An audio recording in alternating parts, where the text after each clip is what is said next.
Сәлеметсіздер ме, құрметті студенттер.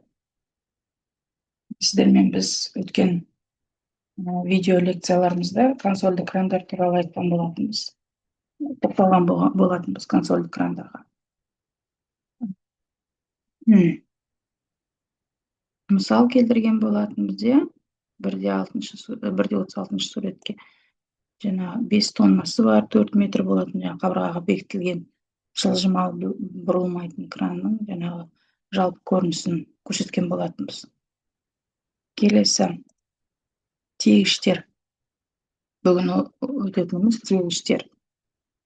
Тиегіштер бұл бір даналы және иілме жүктерді тиеу, түсіру және тасымалдау үшін пайдаланылады. Бөлшектік немесе сусымалы жүктерге арналған мерзімді тиегіштерді және сусымалы жүктерге арналған үздіксіз әрекеттерді ажыратуға болады. Ең көп тарағандарды арнайы шассидегі мерзімді тиегіштер жүк тиегіштер болып табылады. Ол 1:38 сурет, және электр тиегіштері 1:39 сурет. Қарап отырғансақ, бізге таныс, иә. Автотиегіштердің іштен жану қозғалтқышынан жетегі және пневматикалық шиналары болады. Олардың трансмиссиясы автомобиль тораптарының базасында орындалған. Электр тиегіштерінде әдетте аккумулятор батареясынан қуат алатын электр қозғалтқышынан қозғалыс механизмі болады. Электр және автотиегіштер бір үлгідегі жұмыс жабдығымен пайдаланатын ауыстырмалы жүк қармау органдары жиынтығы бар жүк көтергішпен жабдықталған. 1:38 суретті қарайтын болсақ, яғни ұзын өлшемді жүктерге арналған екі жақты қармауыштар бар, иә. Ал 1:39-ды қарайтын болсақ, бұл электр тиегіш болып табылады.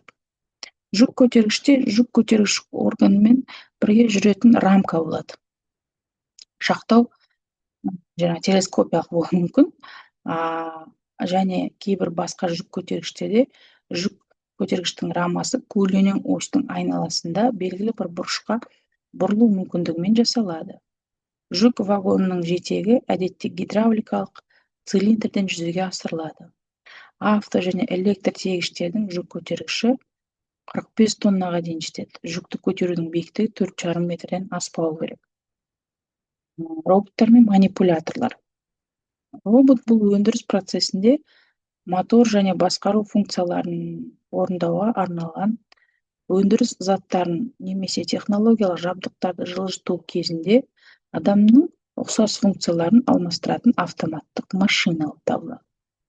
Қазіргі заманда роботтар кеңінен таралған ғой, әртүрлі жаңағы қызметті де жасайды роботтар, немесе жаңа кәсіпорында да роботтар жасайды. Дамыған мемлекеттерде, мысалы, атап өтсек, Қытайда, мысалы, зауыттарда көбінесе 24 сағат қызмет жасайтын адамдар 24 сағат қызмет жасай алмайды ғой. Сондықтан ол жұмысқа, мысалы, машина жасайтын жұмыстарға, машинаның корпусын жасайтын жаңағы зауыттарда роботтар қолданылады. Ол адамның жаңағы еңбегін тура солай жасайды. Тек қана ол тоқтамай жасайды 24 сағат, иә. Өнеркәсіптік роботтар әртүрлі уақытты қажет ететін тиеу, түсіру жұмыстарын механикаландыруға және автоматтандыруға арналған. Өнеркәсіптік роботтардың жүк көтергіштігі 1-ден 10 килограммға дейін немесе одан да көп. Өнеркәсіптік роботтарға шартты түрде биотехникалық, яғни қолмен басқарылатын манипуляторлар және интерактивті басқарылатын манипуляторлар кіреді. Оларда автоматты басқарылатын оператордан кезек-кезек басқару жүзеге асырылады. Биотехникалық басқаруы бар манипулятордың арасында қойма және монтаждау жұмыстарын механикаландыру, металл кесетін және басқа да станоктар, машиналарға немесе үздіксіз көлікке қызмет көрсету кезінде бөлшектерді орнату және алып тастау үшін қолданылатын әмбебап бірлескен теңдестірілген манипуляторлар кеңінен қолданылады. Оларды еденге, жылжымалы арбаға орнатуға немесе қабырғаға, төбелік құрылымдарға және тағы басқа жерлерге орнатуға болады. Мұндай манипуляторлар ауыстырылатын жүк қармау құрылғымен жабдықталған және кнопка пультінен немесе тікелей жүк қармау құрылғысының жанында манипуляторда орналасқан мнемоникалық тұтқаның көмегімен басқарылады. Яғни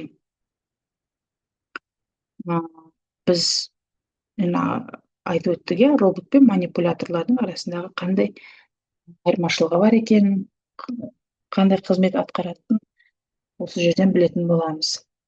Келесі 1-40 суретте бағанға орнатылған және мнемоникалық тұтқамен басқарылатын теңдестірілген манипуляторлар көрсетілген.